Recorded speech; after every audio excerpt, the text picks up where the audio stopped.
Alguém sabe aqui o significado da palavra política?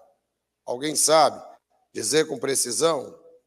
Ou você que está aí na internet, talvez você não precise me responder, mas é um momento de reflexão. Política, o que é que significa? Quem sabe, levanta a mão. Vocês percebem como o pastor Felipe? Então, olha só que coisa interessante, né? Desse grupo que nós estamos aqui, e que não é um grupo pequeno, apenas uma pessoa tem noção do que é a palavra política. E se eu disser para vocês que a palavra política, a raiz grega dela é a mesma raiz da palavra polícia? Aí eu faço uma outra pergunta. Será que nós podemos ter policiais na igreja? Será que podemos? O que acham os irmãos? Podemos. Percebem que existem, então, dois olhares diferentes sobre político e polícia, embora ambas as palavras, palavra grega politeia, que significa a mesma coisa, está relacionado a polis e está relacionado ao bem-estar da comunidade. Essa é a ideia da palavra. Então, irmãos, com esses conceitos em vista, eu agora trabalharei Romanos capítulo 13. Põe na lousa, varão, faz favor, como dizia o pastorinho. Põe na lousa. Pensa que é moleza, varão. Põe na lousa aí na Bíblia NVI. Vamos lá. Vamos começar no versículo 1 e 2. Todos devem... Não, varão. Eu falei NVI? Então eu menti. Eu minto também de vez em quando. Almeida Revista Corrigida. Toda alma esteja sujeita às autoridades superiores, porque não há autoridade que não venha de Deus, e as autoridades que foram ordenadas por Deus. Por isso, quem resiste à autoridade, resiste à ordenação de Deus, e os que resistem trarão sobre si mesmos a condenação. Pode voltar no 1, por favor, querida. Vamos considerar isso bem devagarzinho, para que todos possam compreender o objetivo desta pregação. Todos devem estar sujeitos às autoridades superiores ou aos governantes, porque não há autoridade que não venha de Deus.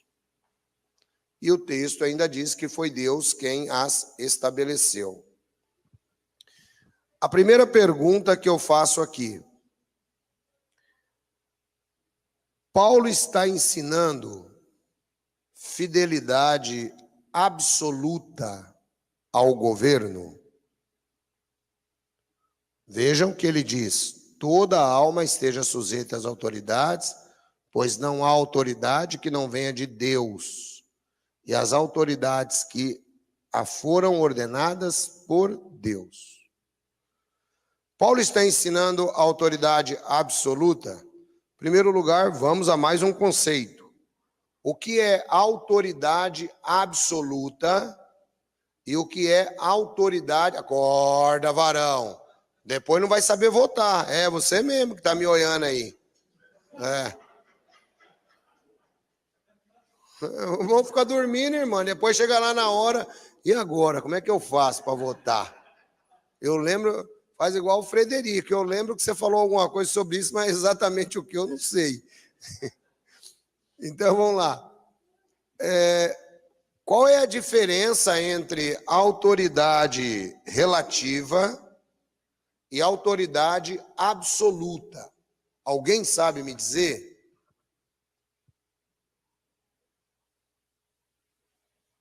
Assim, dando aula fica mais fácil, né, irmãos? O pastor Felipe sabe. é bom porque eu consigo medir a sua visão. Não adianta eu ir atropelando a matéria aqui e você não saber o que eu estou falando. Vamos lá. Pastor Felipe, autoridade absoluta. Acima de tudo. Exatamente. Então, a autoridade absoluta, ela é uma autoridade que não está sujeita a ninguém. Obrigado, varão. Deus abençoe. É uma autoridade que não está sujeita a ninguém. Autoridade absoluta.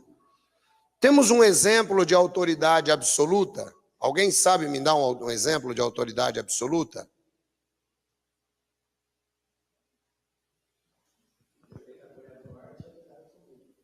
Quem falou o quê?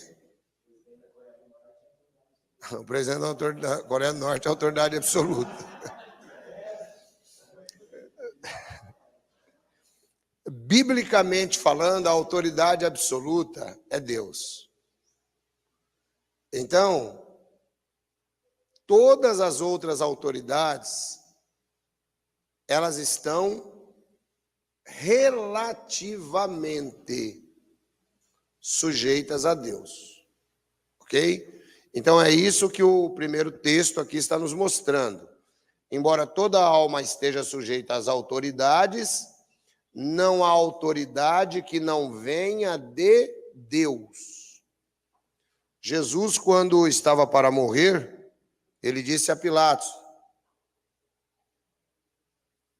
Pilatos falou, eu tenho autoridade para te soltar e tenho autoridade para te prender. Ele falou assim, nenhuma autoridade você teria se não te tivesse sido dada. Ou seja, Jesus mostra a Pilatos que a autoridade dele é uma autoridade relativa. Deu para os irmãos começarem a compreender isso? Autoridade relativa é uma autoridade que tem que prestar contas para uma outra autoridade. Certo? Então, que fique bem claro isso. Um segundo ponto. Diz que foi Deus quem colocou as autoridades e que foram ordenadas por Ele. A segunda pergunta que eu quero fazer para os irmãos é: será que todo governante, presta atenção, varão, senão não vai saber votar depois. Todo governante, pessoa física, que nós escolhemos, que nós vamos lá na urna, colocamos, agora não coloca mais o voto, no meu tempo colocava. Quem é do tempo que colocava voto na urna aí? Agora digita. Toda vez que você vai lá e digita lá, por exemplo, você vai lá e digita, vamos pegar um número aleatório, você digita 22.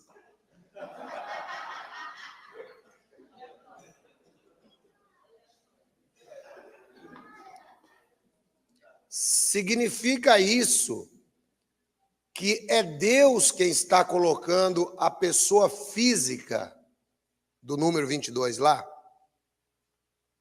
O que acham os irmãos? Quem acha que sim, levanta a mão. Quem acha que não, levanta a mão. Tem gente que não acha nada. Ô, irmão, vocês têm que aprender a sair de cima do muro. Quem está em cima do muro toma pedrada dos dois lados. Vamos lá de novo. Quem acha que o governante... Eu vou pegar um outro governante, vou pegar um outro número aleatório qualquer. Vou pegar, por exemplo, o número 13. Você acha que foi Deus que colocou ele ali através do seu voto? Quem acha que sim, levanta a mão. A irmã ali? A irmã estuda em universidade? Estuda? Estuda em universidade? Não, saiu. Mas foi bem influenciada. Quem acha que não, levante a mão. Não, muito bem. Não foi Deus que colocou a pessoa física. Isso aqui é uma coisa interessante para me explicar para vocês. Tem uma moça, acho que ela está querendo entrar, Johnny. Ela está vendo a porta fechada e aí ela não vai conseguir.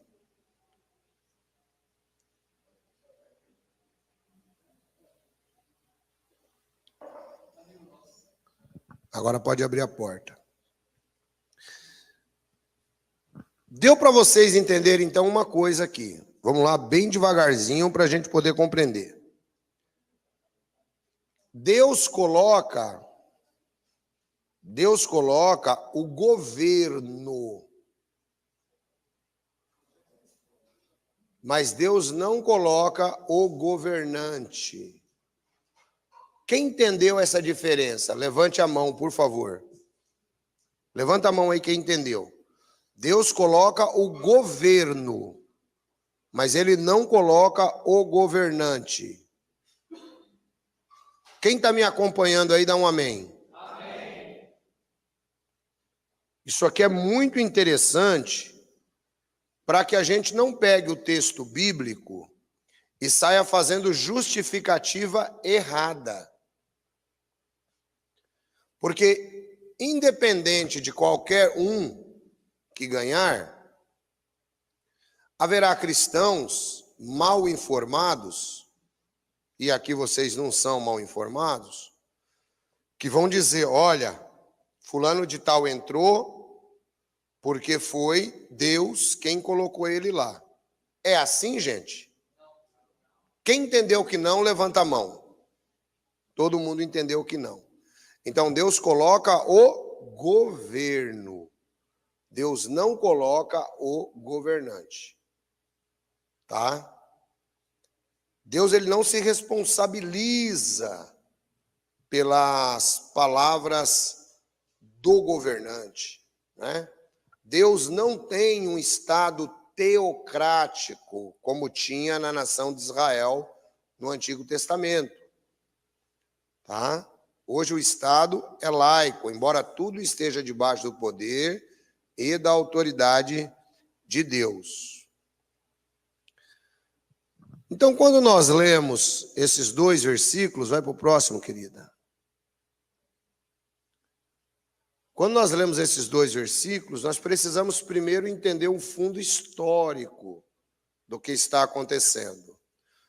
O versículo 2, por isso quem resiste à autoridade, resiste à ordenação de Deus, e os que resistem trarão sobre si mesmos a condenação. Lembrando que autoridade ali, nós podemos colocar como o governo ou o Estado. O Estado tem poder para administrar debaixo da ordem de Deus. Tem um detalhe muito interessante, irmãos, que eu sempre me questionei, e é uma coisa que eu pensava comigo, né? Você já percebeu que quando morre um ladrão, o ladrão morre. A primeira coisa que acontece é o pessoal dos direitos humanos irem lá na casa do ladrão. Já perceberam isso? Aí a gente fala, pô, mas coitado do policial. Ninguém dos direitos humanos foi lá na casa do policial. Alguém sabe me dizer por quê? Eu explico. Não vai na casa do policial porque o policial é a força repressora do Estado. O policial representa o Estado. E o Estado, ele é visto, né? O Estado, ele é visto como um monstro, um dragão, e o cidadão é visto como alguém que está prestes a ser devorado pelo Estado. É dessa maneira. Então, quando os direitos humanos vão à casa do ladrão, não é porque ele gostava do ladrão, não é porque ele aprovava o que o ladrão estava fazendo, não é nada disso. É simplesmente uma forma de manifestação contra o Estado. Ok? Não é contra o presidente da República, notem, são coisas diferentes. É contra o Estado devidamente constituído. Então, nós já entendemos que a autoridade, mesmo a autoridade do Estado, é uma autoridade relativa. Né? Eles devem prestar contas a Deus. Isso aqui também, irmãos, nos ajuda a encarar um outro aspecto religioso, que muitas vezes você ainda não tinha se dado conta. Acontece assim, ó. Nós fomos ensinados, e isso vem desde o tempo da Santa Madre Igreja, desde antes da Idade Média, da Baixa Idade Média, nós fomos ensinados o seguinte, que a autoridade superior, né, em sentido religioso, era a igreja, coisa e tal. Esse texto ele nos dá uma diferença, irmãos, e que revela algo que eu sempre tenho ensinado para vocês. Que Deus, ele trata com pessoas, não trata com organizações. Então veja, visando o bem-estar das pessoas, Deus permite que o Estado esteja acima delas, visando o bem-estar das pessoas. E quando diz que Deus a colocou, Deus deu dons àqueles que ali estão e agem para o bem. Deu para os irmãos compreenderem? O que acontece nesses dois versículos que são os mais importantes? A gente vai prosseguir para os outros já já. Em primeiro lugar, Roma, quando a gente pega a carta de Paulo aos Romanos, e quem não acompanhou, ele está no canal Pela Bíblia, toda a série de Romanos. Basta você entrar lá, se você digitar Romanos, já vai aparecer. Aí vai aparecer a série completa. Ou ir na playlist e pegar a playlist de Romanos. Você vai assistir tudo e vai entender ainda mais do que nós estamos falando. Os romanos eram pessoas problemáticas. Eram pessoas que a concepção de ser humano para eles... Desculpe. A concepção de ser humanos para os romanos não era igual à nossa. Irmãos, nós somos civilizados demais. Por mais bruto que você veja o cidadão, perto de um romano, ele é uma criancinha de 2 anos de idade. Os romanos, nos seus jogos no Coliseu, por exemplo, imaginem, eles se reuniam para se divertirem com as feras comendo as pessoas. Então, dá uma olhada no olhar do cidadão. Semana eu fiquei com dó, o cara me mandou um vídeo aqui, eu nem gosto desses vídeos. O cara me mandou um vídeo de uma capivara, uma anta. Era uma anta. Ela estava na beira do rio, rapaz. Faltava assim 1 metro para ela chegar no rio. A onça, com aquele bote certeiro dela, pulou na capivara. Quando ele pulou na capivara, eu já mudei, porque eu não tenho nem coragem de ver. Matar a capivara. Aí coloquei no final, só vi ela arrastando para dentro do mato. Já era. Agora, os romanos, eles não tinham essa sensibilidade. Eles se reuniam para ver o sangue descer. Eram desse jeito. Os romanos, nas arenas, eles bebiam sangue do adversário. Então era um povo que não tinha uma educação cristã e tão pouco educação de submissão ao Estado ou a Deus. E a ideia de Paulo agora é mostrar para eles isso que eu estou mostrando para vocês. Mostrar que havia uma divisão, né? Mas que, embora o Estado estivesse ali, foi Deus quem o colocou. Então era necessário doutrinar os romanos. Por isso que Paulo escreve isso aqui para eles. Tá? Depois, tinha um outro ponto interessante quando nós observamos. Jesus já havia deixado para nós o compromisso de a César o que é de César e a Deus o que é de Deus. Ou seja, César representava o Estado. E César, ele tinha que ter uma obediência relativa. Não é tudo que o Estado fala que nós vamos fazer. Deixa eu aproveitar e dar uma dica para vocês aqui nesse aspecto. Chegará um tempo em que o anticristo vai governar. Isso é tão certo quanto vocês estão me vendo aqui. E nesse tempo que o anticristo governar, ele será o Estado. E ele vai proibir a sua adoração a Deus. E é aí que entra a bola dividida. A quem eu vou obedecer? A Deus ou ao homem?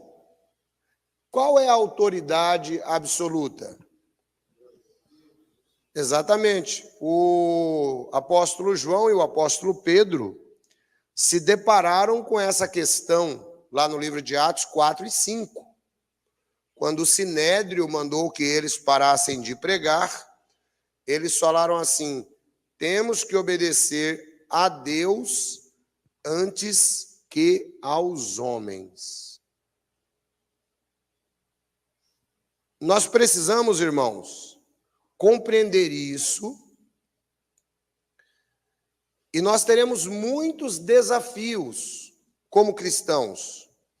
É por isso que, se você não aprender o que eu estou ensinando agora, você é um que muitas vezes não vai passar na peneira. Não vai passar na peneira. E vejam que a cada reunião cristã que eu vou ensinando, eu vou preparando vocês para épocas futuras. Não vos engane. Nós passaremos por situações muito complicadas. E você precisa estar preparado. Porque quando o anticristo estiver administrando, a pergunta que vai valer é esta: a quem eu devo prestar obediência? A Deus ou ao Estado? Se eu não prestar obediência ao Estado, eu posso morrer. Se eu não prestar obediência ao Estado, eu posso morrer. Mas e aí, como é que fica essa questão? Ah, mas eu não quero morrer, irmão. Então, irmãos, deixa eu aproveitar e dar mais uma dica para vocês. Crente que chega na bola dividida. Chegou na bola dividida. É entre Deus e o Estado. Ele tem que responder ou receber a marca. E ele tem medo de morrer, ele não aprendeu nada que eu ensinei, ou ele não é crente. Quem entendeu o que eu estou falando? Amém. É, irmão, é um amém, só que nesse amém aí você vai ter que dar lá na hora H. Entendeu? Lá na hora H é que você vai saber, porque Jesus, ele disse assim: quem desejar salvar a sua alma, perdê-la-á. E aquele que perder a sua alma por causa de mim, a encontrará.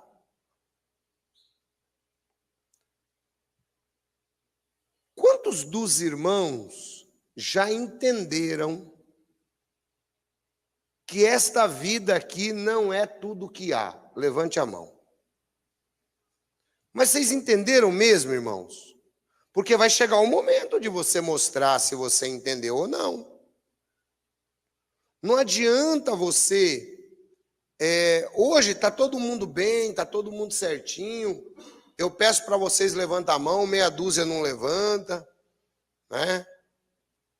Outra meia dúzia também não levanta com a segunda opção. É sim ou não? Quem é sim? Meia dúzia. O resto fica tudo quieto. É não, meia dúzia. O resto fica tudo quieto. Irmão, não adianta ficar em cima do muro. Ou você vai negar a Cristo perante uma autoridade relativa, ou você vai exaltar a Cristo durante essa autoridade relativa.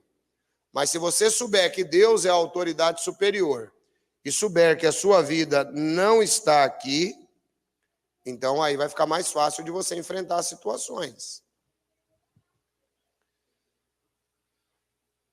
Então, esse exemplo do apóstolo Paulo e do apóstolo Pedro, ele nos indica alguma coisa.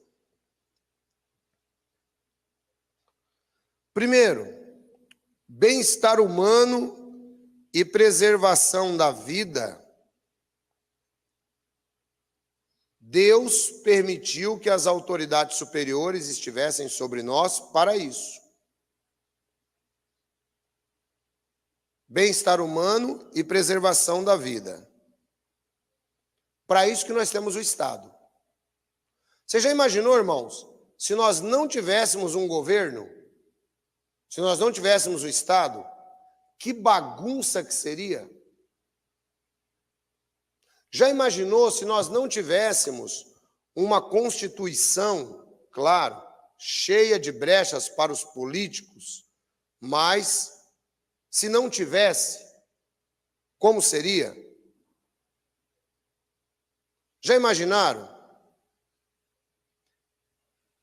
Então Deus permite que o Estado exista para a preservação do bem-estar humano.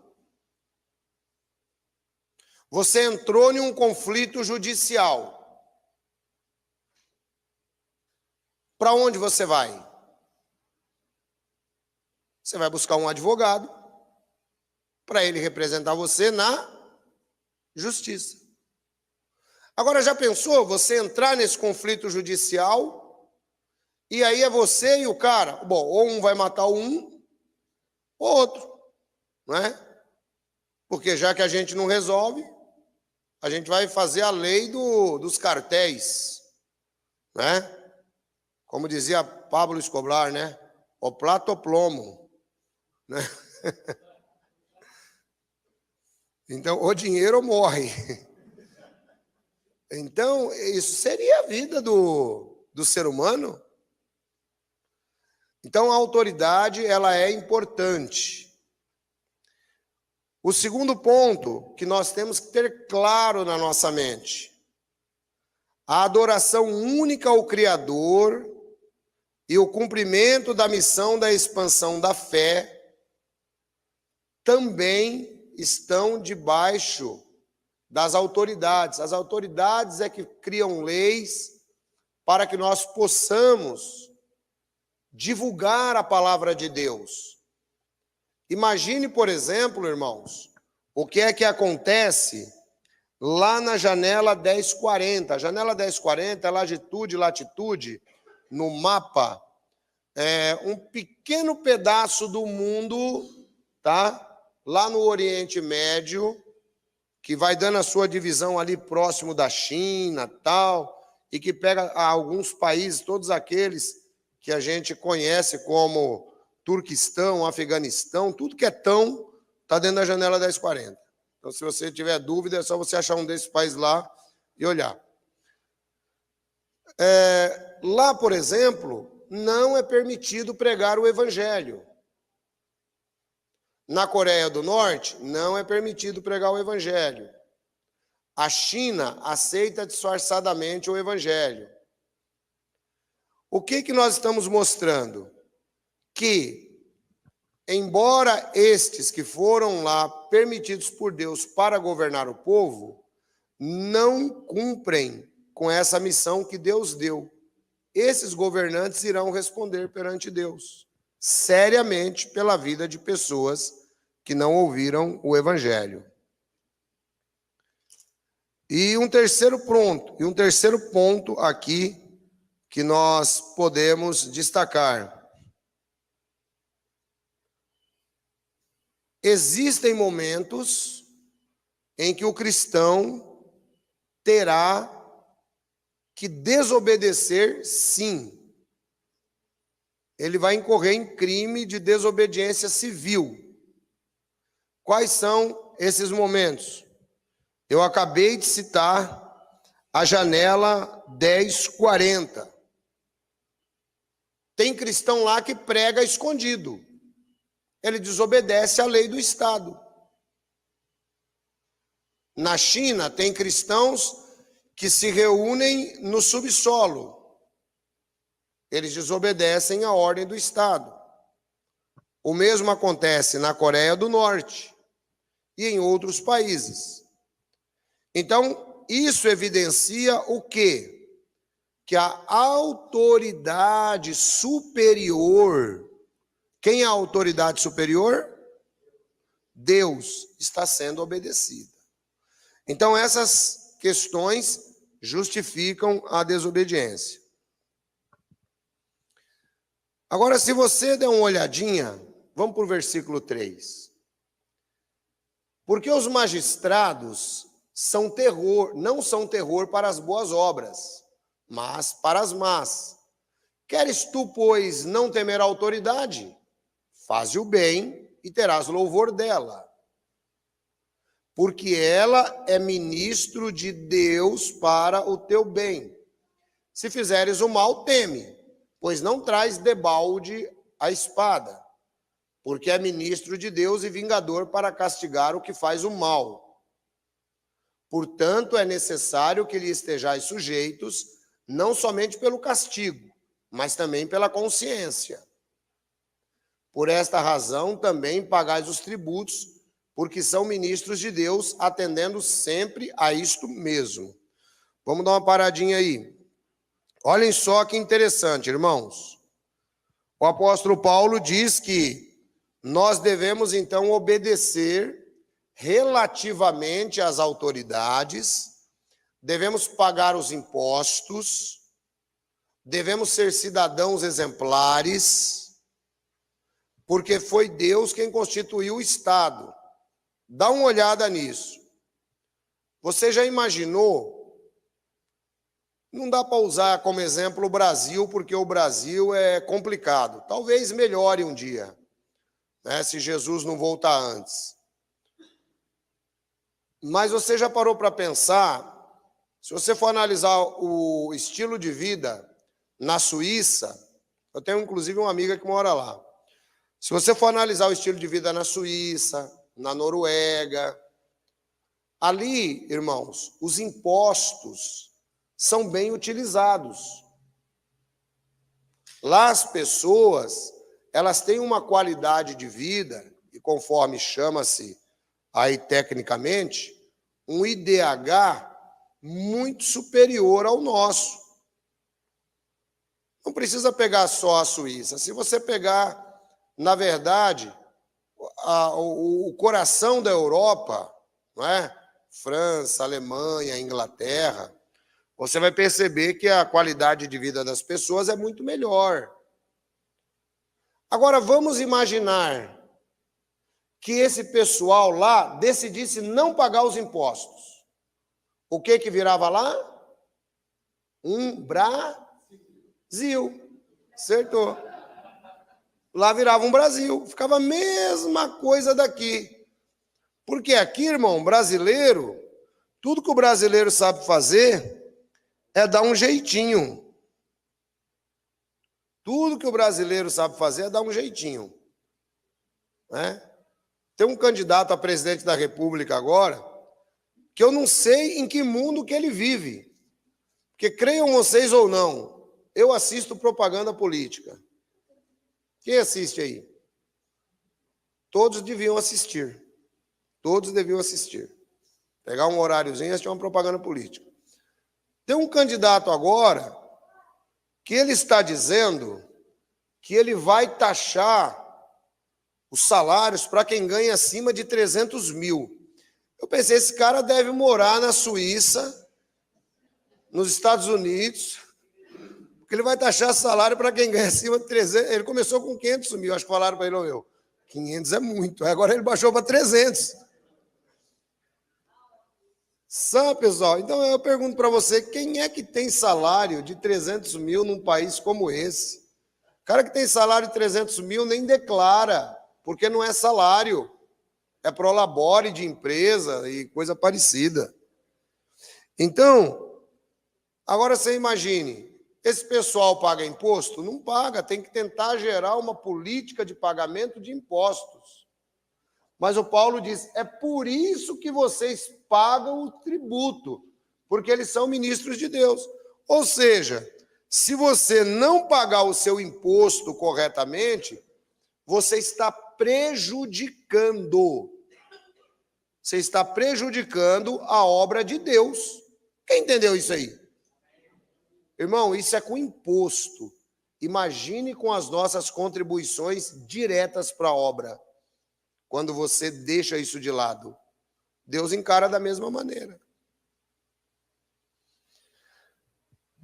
Bom, quando a fala da autoridade superior, então, ela se bate com a fala de Deus, qual das duas a gente obedece? Quando se choca, o governo manda fazer isso e Deus manda fazer aquilo. A gente obedece a quem? A Deus. É aí que entra a fala de João e Pedro.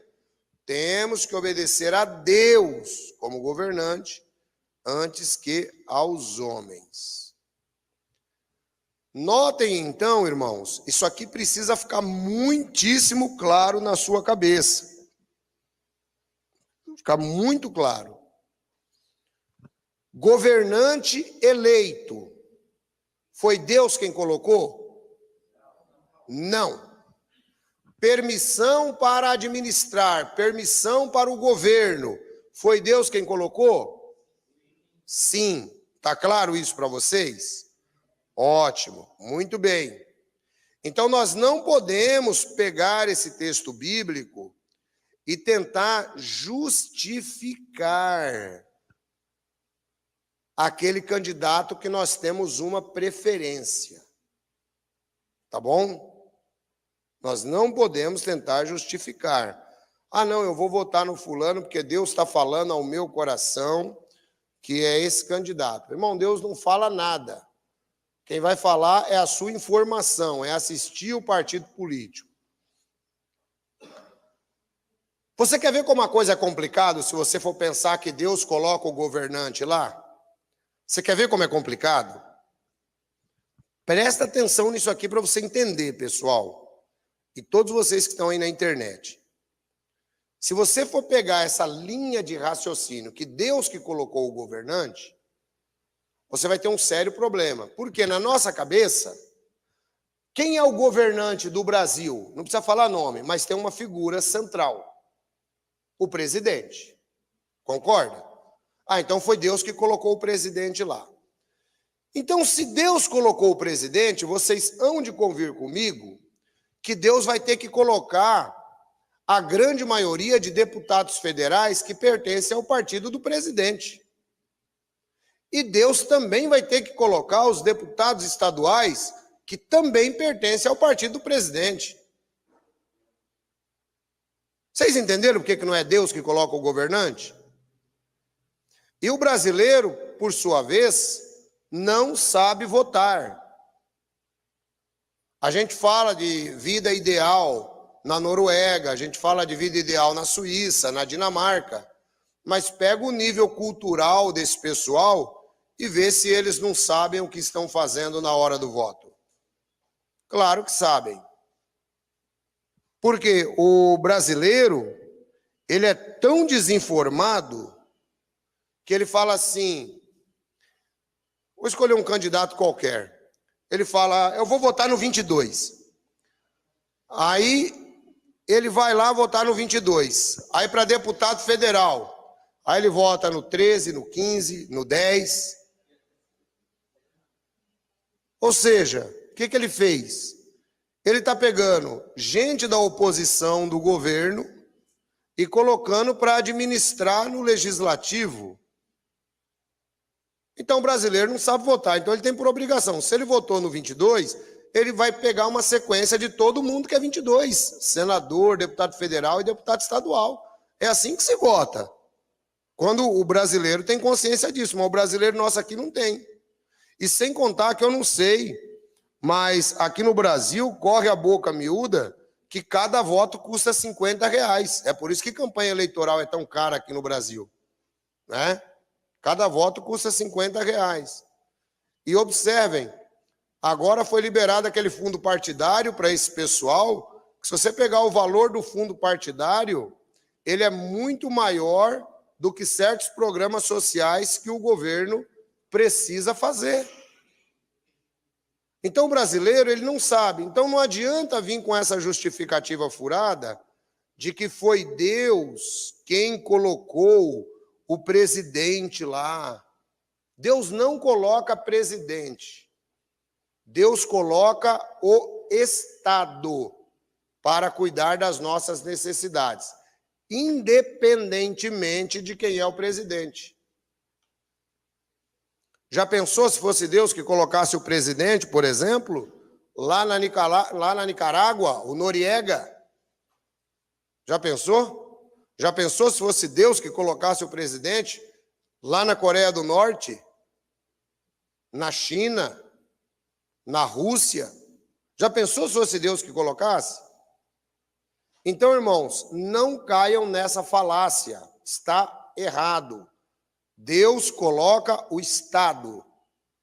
A política, é aqui que entra a palavra política, para o quê? Administrar a polis, em grego, cidade. É necessário que hajam pessoas que administrem pessoas, senão não chega em lugar nenhum. Se você for analisar, tudo é política. Igreja é política. Ou seja, existe alguém que administra pessoas da cidade, da comunidade. Entende isso? E a mesma coisa a gente tem que pensar em relação à empresa que a gente trabalha, é política, tudo é política, irmão. Deu para vocês entenderem isso?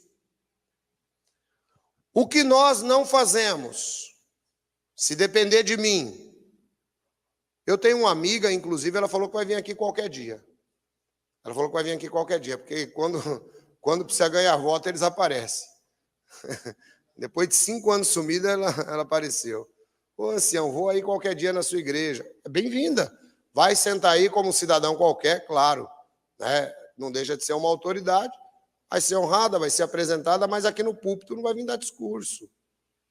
Ancião, e se o Bolsonaro chegar aí? Ele vai sentar aí, vai ouvir a pregação e não vai subir aqui para dar discurso. Quem entendeu o que eu estou falando? Os irmãos acham que eu estou certo ou estou errado? Aqui a autoridade sou eu. Ou o pastor que estiver aqui em cima. Se for o pastor Felipe, ele é autoridade. Se for o pastor Johnny ou o pastor Roberto, eles são autoridade. Né? Então, é isso que a gente precisa entender.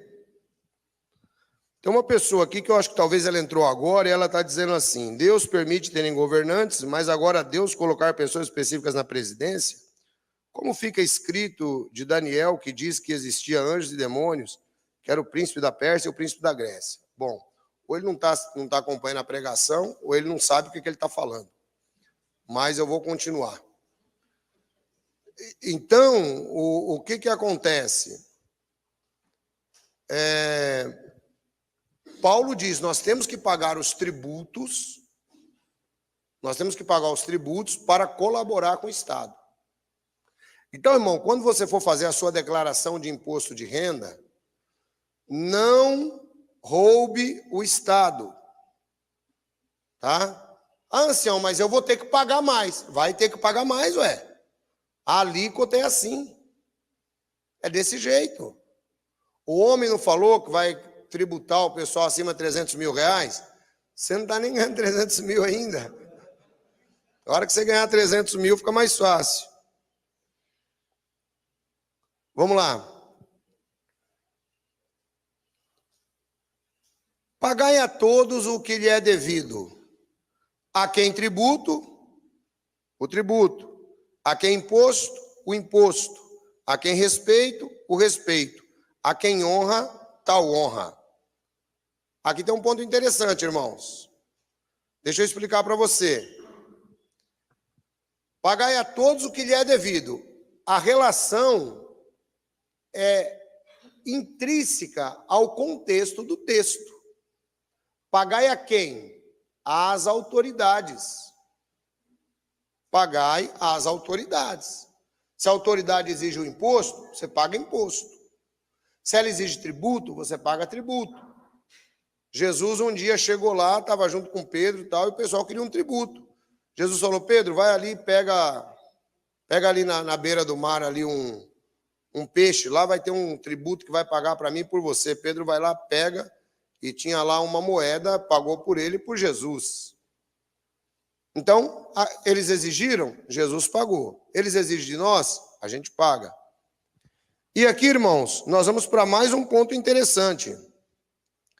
A quem exigir o voto, não está escrito aqui, mas você tem que votar. Aqui é uma coisa que acaba dividindo. Então, deixa eu falar uma coisa para vocês. Cristão tem que votar. Foi claro para os irmãos? Ah, eu vou lá votar, mas eu vou votar nulo, irmão. Eu gosto de votar nulo. É um direito que você tem. Mas mostra a sua desinformação política. Mostra a sua desinformação política. Quais são os critérios que um cristão precisa entender antes de votar? Quais são os critérios? É aqui que está o negócio. Porque tem irmão que ele vai votar baseado naquela propaganda política que ele achou bonitinho. Não tem uns jingles? Não tem uns jingles que ficam bonitinhos? Aí ele lembra daquele jingle e aí ele vota. É um absurdo no país nós termos um candidato federal mais votado chamado Tiririca. Não, para você ver como o país é uma palhaçada. E aí o cara aparece dançando, agora está fazendo uma propaganda, ele com 3 mulheres dançando, pedindo voto de novo. Bom, deve ganhar. É isso que o Brasil gosta.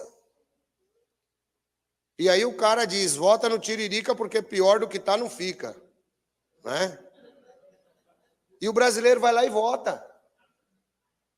Pessoal, está na hora de acordar. Está na hora de acordar. Você tem o dever de estar informado. Você tem o dever de estar informado. Sabe por quê, pessoal? Funciona assim, ó. Você não vota. Outros votarão por você. E esses outros é quem vão conduzir o destino do país. Por mais 4 anos. E se for senador, por mais 8 anos. Então você tem que ter noção disto. Pelo menos, no mínimo, isto, o cristão precisa ter noção. Pelo menos isto o cristão precisa ter noção. Sabe? Como que eu faço para entender em quem eu vou votar? Levanta a mão para mim aí, quem tem uma noção disso? Meia dúzia. Então, vou explicar. Primeiro, candidato que favorece o aborto, cristão vota? Então, ele pode ser o cara dourado de ouro, mas ele favorece o aborto. O cristão não vota nele. O cristão não vota. Candidato que favorece os regimes comunistas, como Cuba, Venezuela, atualmente Argentina. O cristão vota nesse tipo de candidato? Não. Irmãos, nós temos que dar graças a Deus que o Brasil ainda não virou uma Venezuela. Temos que dar graças a Deus, porque como o Brasil é um país de extensão continental, é difícil mexer com isso aqui. Mas se fosse um paizinho pequenininho, a gente já estava pulando a cerca para ir para outros cantos aí. Porque não daria mais para morar no Brasil. Então, candidato que favorece o aborto, o cristão não vota. Candidato que favorece o regime comunista, o cristão não vota. Candidato que usa bandeira vermelha, o cristão vota? Não vota, irmão. Porque a cor do Brasil, que cor é? É verde e amarela. Tem que prestar atenção na bandeira que o candidato está usando também. Tem que prestar atenção nisso aí. Entendeu? Então você tem que prestar atenção. Irmão, ó, deixa eu falar. Estava discutindo em sala de aula esses dias. E, ó, do jeito que eu sou aqui, eu sou na sala. Um pouquinho pior. E a gente estava discutindo sobre questões políticas. E aí eu falei, professor, vem cá, eu acompanho política desde criança. Desde criança. Pra vocês terem uma ideia, meu pai foi um dos fundadores do PT. Pra vocês terem uma ideia. Eu me lembro fazendo panfletagem, mais ou menos com uns 8, 9 anos, para os fundadores do PT lá em São Paulo. Tá? E desde lá eu sempre tive interesse por política, acompanho, debato, discuto, sei o que estou falando, porque eu acompanho. Então, em política, ninguém me dá nó. Só que tem uma coisa, eu falei assim, professor, eu estou acompanhando a propaganda política e as promessas de hoje são as mesmas promessas de 30 anos atrás. Presta atenção para você ver, resgata na internet. Campanha eleitoral de 1980, sei lá, de 82. Sabe o que você vai perceber? As promessas são as mesmas. Eles vão abaixar a alíquota do imposto de renda, o brasileiro vai ter mais comida na mesa. Não lixa 2, 3 carros por dia não, varão. Você vê se vai ter comida na mesa. Vai pensando. Vê se você vai ter comida na mesa. Não faz a sua parte não, vê se você vai ter comida na mesa.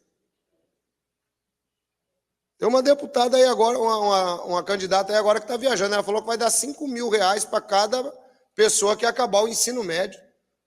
De onde que ela vai tirar esse dinheiro? Não tem dinheiro nem para saúde, pessoal, nesse país.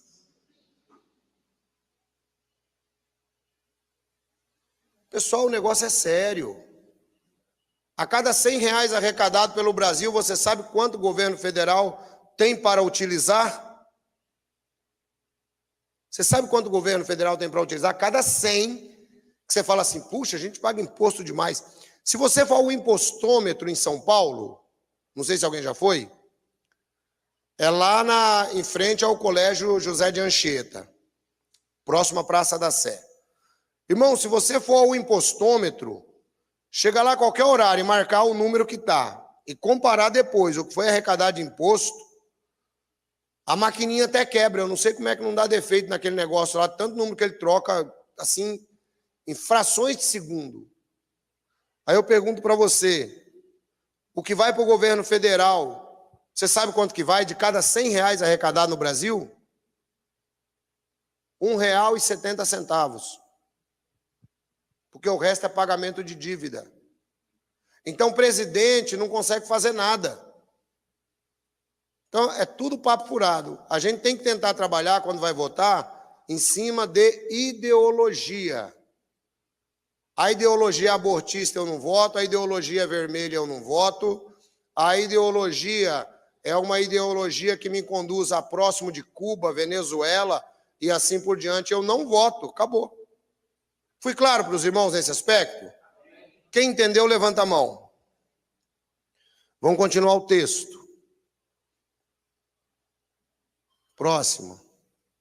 A ninguém devais coisa alguma a não ser o amor com que vos ameis uns aos outros, porque quem ama os outros cumpriu a lei.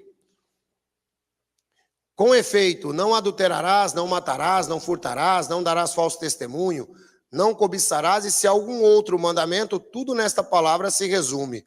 Amarás ao teu próximo como a ti mesmo. O amor não faz o mal ao próximo, de sorte que o cumprimento da lei é o amor. Até aí tá bom. Bom, olha só, o apóstolo Paulo, vocês sabem muito bem, que ele está trabalhando com judeus e gregos, romanos. E agora ele diz assim, olha, pessoal, o negócio é o seguinte, não fiquem devendo nada a ninguém, a não ser o amor. E ele faz um resumo da lei e diz que o cumprimento da lei é o amor. O que é que Paulo está nos mostrando? Que nós não estamos sujeitos aos preceitos e princípios judaizantes.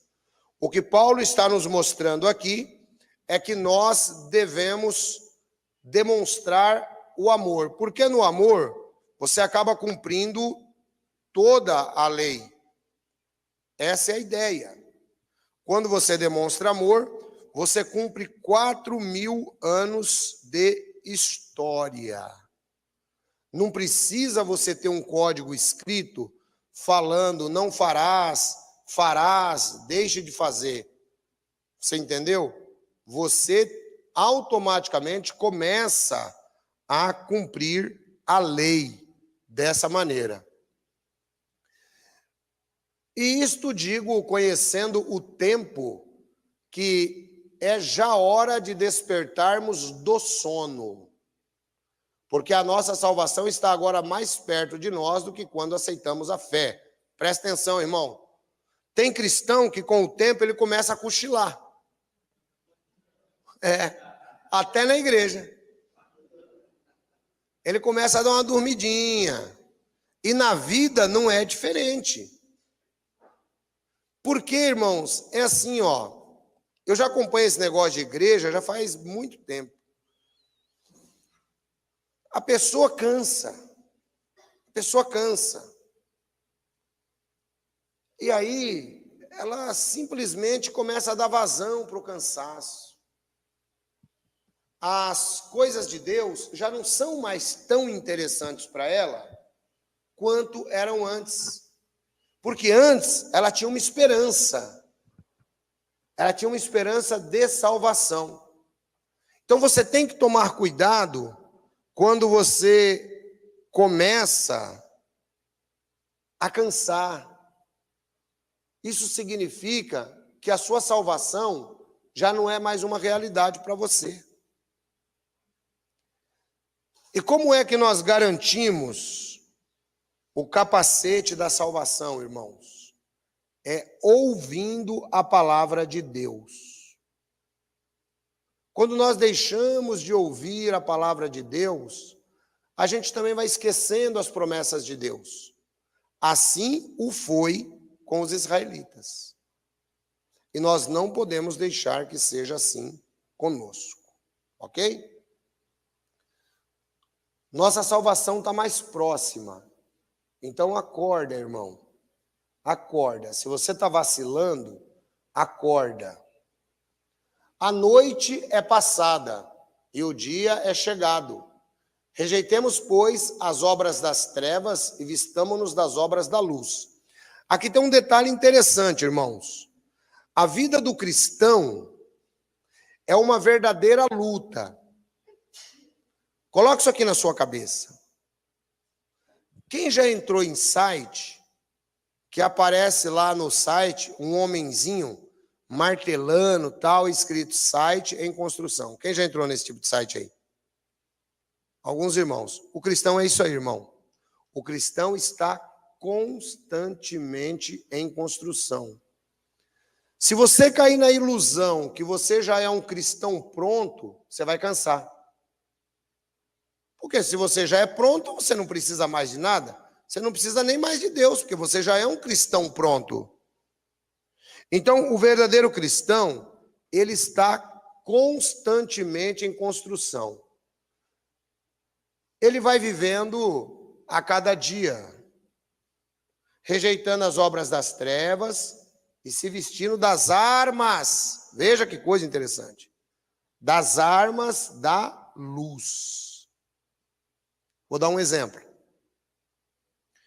Você acorda de noite, está dormindo, está tudo escuro.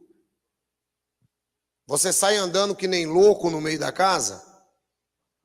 Normalmente a gente tem um abajur perto, alguma coisa já para não tropeçar em nada, não é? Ou a gente já sabe onde está a luz, até de olho fechado a gente já vai arrastando a mão na parede assim, ó, e já acha a luz. É desse jeito. revestir-se das armas da luz. Quando você acende a luz, o que aconteceu com a escuridão? Sumiu. Sabe o que eu posso dizer para vocês filosoficamente? Que aquela escuridão não existe. Ela é só uma consequência da ausência de luz. Então, quando você começa a fraquejar na fé, quando você começa a dormir na fé, isso significa ausência de luz na sua vida. É hora de você começar a pegar a palavra de Deus e ler. Irmãos, a palavra de Deus tem um poder fantástico. Eu estava vendo uma reportagem essa semana de uma mulher, ela foi muito famosa nos Estados Unidos. Aos 40 anos, ela já tinha matado mais de 300 pessoas. Ela faturava por mês em torno de 80 milhões de dólares, vendendo drogas. Para faturar tudo isso tem que ser vendendo droga. Ou ganhar na Mega Sena. Então, ela faturava tudo isso aí por mês.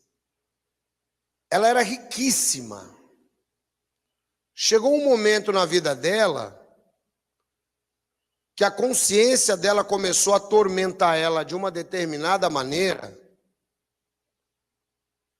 que ela precisava, normalmente, de muitas festas, muitas drogas, para poder amenizar a consciência dela. Aí ela, quando ela estava para ser presa, aos 42 anos de idade, que o pessoal da Polícia Especial dos Estados Unidos Antidroga aprendeu, adivinha o que ela estava fazendo? Viu o que ela estava fazendo na casa dela? Sentada na cama, lendo a Bíblia. Vejam só, uma pessoa envolvida no submundo do crime durante tantos anos, agora ela estava lendo a Bíblia. Fez questão de levar a Bíblia dela para a cadeia. O que eu estou querendo mostrar para vocês? Estou querendo mostrar para vocês, irmãos, que a escuridão só pode ser dissipada com a luz. Se você não investir tempo ouvindo o canal pela Bíblia, lendo a própria Bíblia, a escuridão vai tomando conta de você. E no caso dela, o repórter conta que sempre que ela lia a Bíblia, isso a tranquilizava, dava mais paz a ela. Você sabe o que eu digo para você que estava acontecendo na vida dela? O Espírito Santo estava já trabalhando no coração daquela mulher, embora ela fosse uma traficante de drogas e tivesse matado mais de 300 pessoas. Quer dizer, 300 e assim por baixo. Né? Então, irmão, se você não investir tempo para ler a Bíblia, para conhecer, as trevas vão tomando conta. Vou dar outro exemplo. Põe no próximo texto, querida, por favor. E me avisa se é o último. E aí, irmãos, as trevas vão tomando conta. Quer ver como é que as trevas tomam conta? Deixa eu só dar um exemplo. Tem condições de vir à noite agora? Não. Não vai ser gradativo? O dia vai ter que ir passando, o sol vai completar o caminho dele, ele vai embora, tal. Vai lá para o Japão. Você sabe que o sol sai daqui e vai para o Japão, né? Aí, quando ele estiver chegando lá no Japão, aqui vira noite. Então, tem que ser gradativo. Então, a escuridão da noite toma conta de modo gradativo. Na sua vida é a mesma coisa. Não é de uma hora para outra.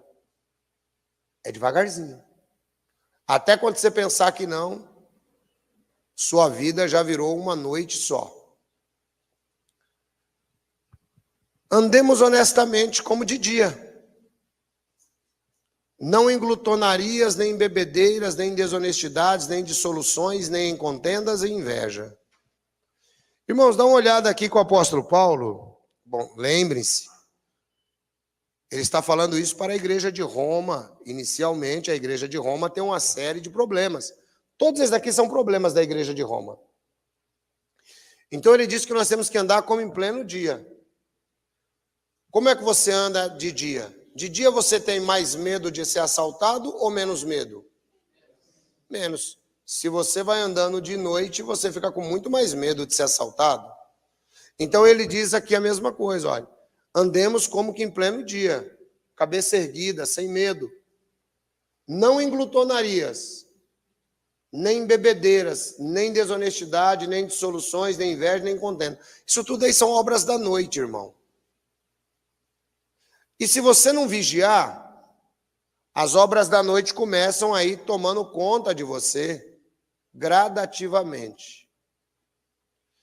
E o mais interessante é que Paulo coloca todas essas situações com uma que é muito comum ao ser humano, que é a inveja.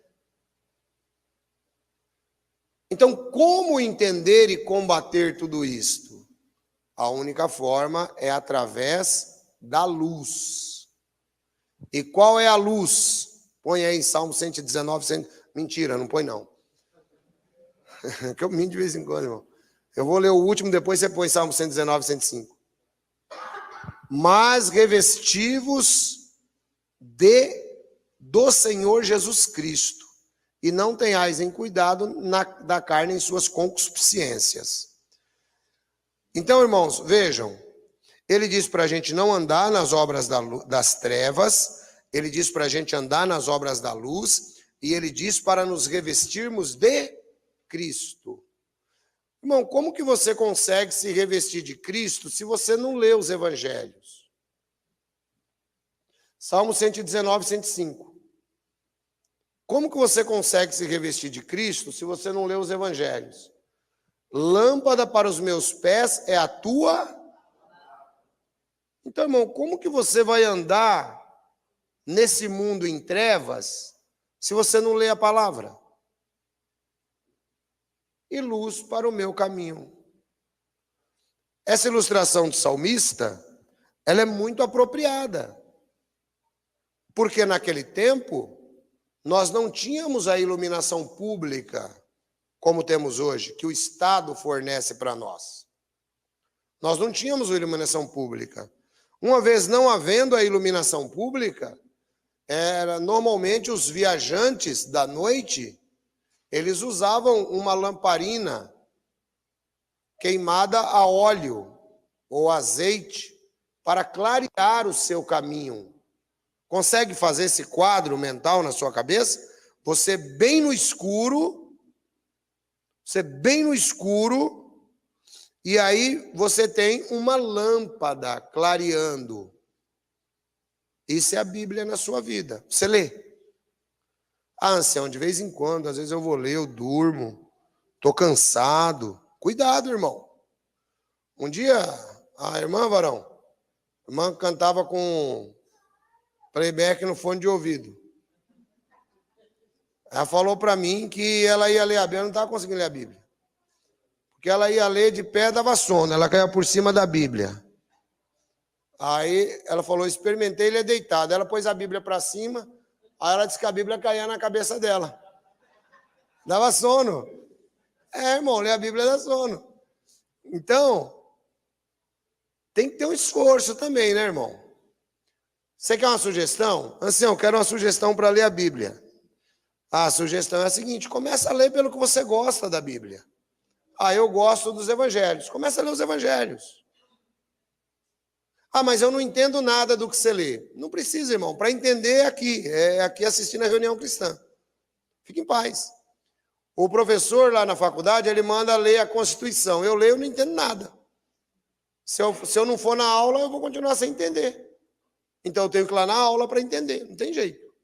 Fazer o quê? Então, mesmo que você não entender nada, li, não entendi nada. Persista na leitura. Uma hora vai começar a desenvolver. Você sabe que uma coisa que muitas vezes a pessoa fica meio chateada, não consegue compreender, talvez palavras difíceis. Então, eu recomendo que você compre uma Bíblia NVI. Compre uma Bíblia NVI. As palavras são mais fáceis. Um outro ponto que muitas vezes a pessoa não consegue compreender é porque ela não tem uma visão cronológica daquilo que aconteceu na Bíblia. Então, fica tranquilo. Se você começar a ler, você vai perceber que aqui em uma pregação ou outra, você vai entender, vai falar assim, puxa vida, agora eu estou compreendendo, agora eu comecei a entender o que realmente está acontecendo nesta ou naquela passagem que eu li. Funciona dessa forma, irmãos, mas leia. Lâmpada para o meu pé é a tua palavra e luz para o meu caminho. Para a gente fechar, vamos recapitular o que nós ensinamos hoje. Em primeiro lugar, cristão pode participar, conversar sobre política? Sim. Política de polis, comunidade, não é? Algo relativo à organização do Estado. É a mesma palavra politeia, que é polícia. Segundo lugar, é Deus quem coloca lá o presidente, não importa o número, é Deus quem coloca ele lá? Deus colocou o quê? O Estado, para nos organizar. Tá? Então, Deus colocou o Estado. Terceiro ponto que nós aprendemos. Além de Deus ter colocado o Estado, quando o Estado vai contra as ordens de Deus, nós obedecemos a quem? A autoridade do Estado é relativa. Ok? A autoridade do Estado é relativa. Um outro ponto que nós acabamos de aprender aqui nesses textos de Romanos, capítulo 13. Paulo escrevendo àqueles cristãos em Roma, cristãos que não tinham os mesmos costumes judaicos, Paulo lhes mostra que eles devem se preocupar em andar como estando plenamente durante o dia. E a única maneira de andarmos durante o dia é através da palavra de Deus. Se o irmão perceber que as trevas estão cobrindo sua vida, qual é a lâmpada? A palavra. Entendemos que o desânimo, ele pode até chegar, mas você deve investir na leitura da palavra de Deus, para que você possa continuar crescendo. E entendemos que a nossa salvação está muito mais próxima do que quando nos tornamos crentes. Esse é um motivo para investir na palavra de Deus. Deus abençoe vocês.